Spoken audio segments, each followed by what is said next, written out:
Everyone, welcome to Wise-ish. It's your power boost for the day. It's your daily dose.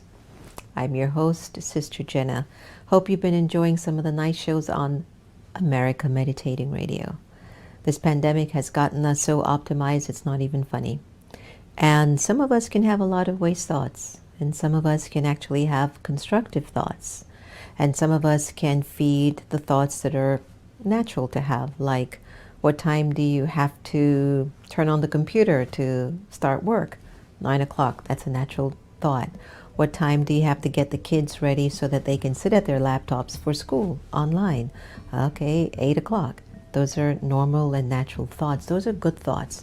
Those are thoughts that will help to maintain a healthy mental diet. But what about those thoughts? Let's say one of my favorite is like you wake up early in the morning and you have like a million thoughts, and the only thought you actually need is to get out of the bed. And that's the last thought you have. And it just has you laying there, well, another 5 minutes. Let me do just another 2 minutes. Then the snooze button goes up. That's waste thoughts, actually. And wherever there are a lot of waste thoughts, there's a lot of extra weight. So when we are finding ourselves feeling a little mentally heavy, then you have to begin to look at, what am I thinking? And why am I wasting my most valuable asset to think these thoughts? So let's take a look at the 3 kinds of thoughts that we can become very aware of, right? Let's say they're positive thoughts. Thoughts that are based on upliftment. They're beneficial. They help. They move the story forward. Those are good thoughts. These are the thoughts that will bring you closer to God, bring you closer to your true sense of self. These are the thoughts that create good relationships, good friendships. These are the thoughts that can keep your enthusiasm going, and they'll keep you determined and inspired and just ready to take on the day in whatever way you can possibly just be prepared for it. You're like, come on, bring it on, I can handle it. Positive thoughts. But then you have the opposite to positive thoughts. You have negative thoughts. Negative thoughts come in the form of, why did this one do this? Why is he always like this?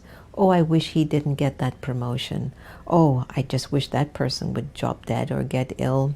Or you'd have like negative thoughts that are basically very much bubbling up inside of you, that you don't want the other person to do well. It's a negative thought. Negative thoughts are also, they come in the form of jealousy, judgment, criticism, comparison, complaint. You get what I'm saying? So any of those thoughts that you might have for yourself or for another person is negative.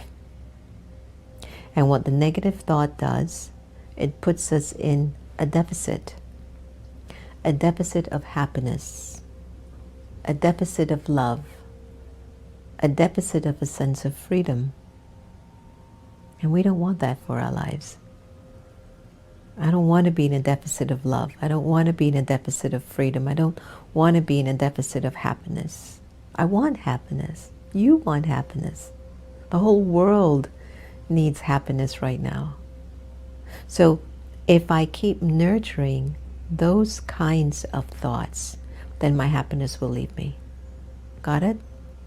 Now the 3rd kind of thoughts. Necessary thoughts. These are the ones I mentioned earlier. I have to go somewhere. Okay, I just need to think it once, and I know I'm going to go there. A necessary thought.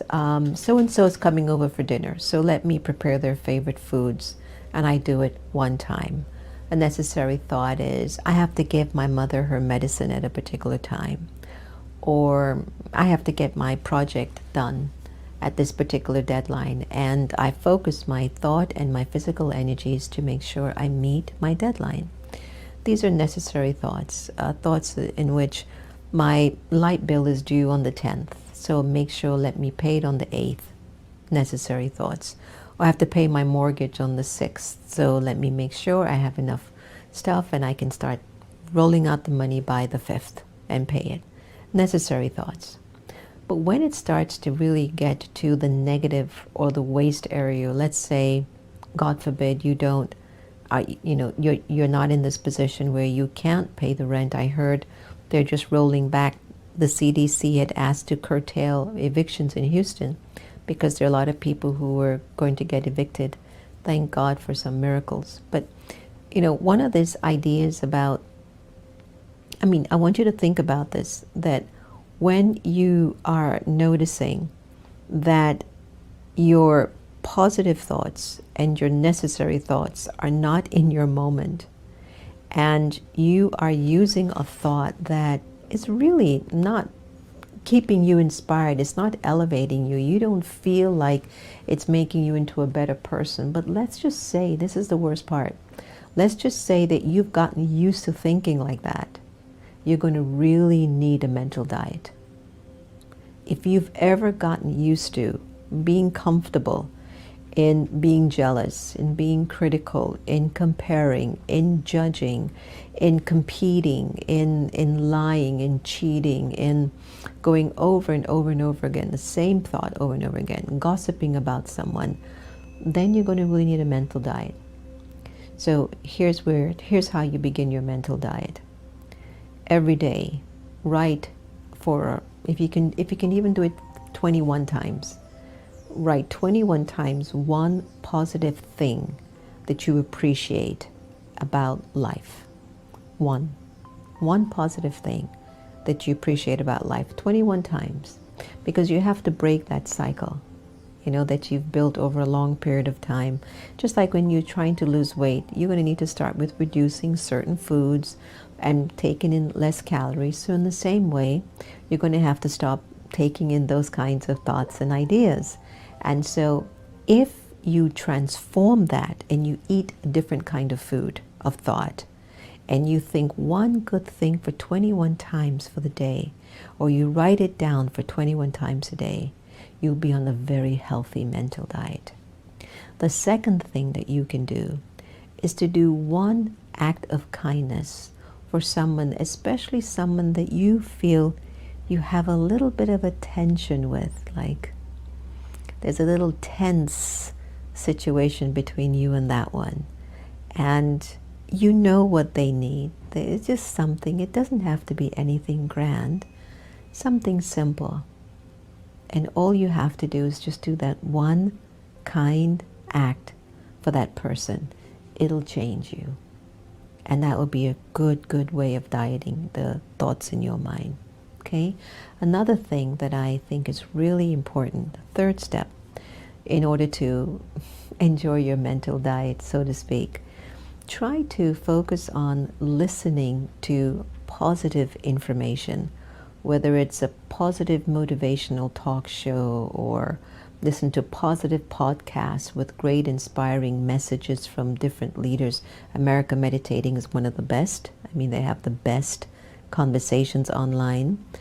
Or you can read a really optimized book that helps to make you into a better person. Watch something that will inspire you and make you into a better person. And those 3 little steps that you practice will help to put you on a healthy mental diet.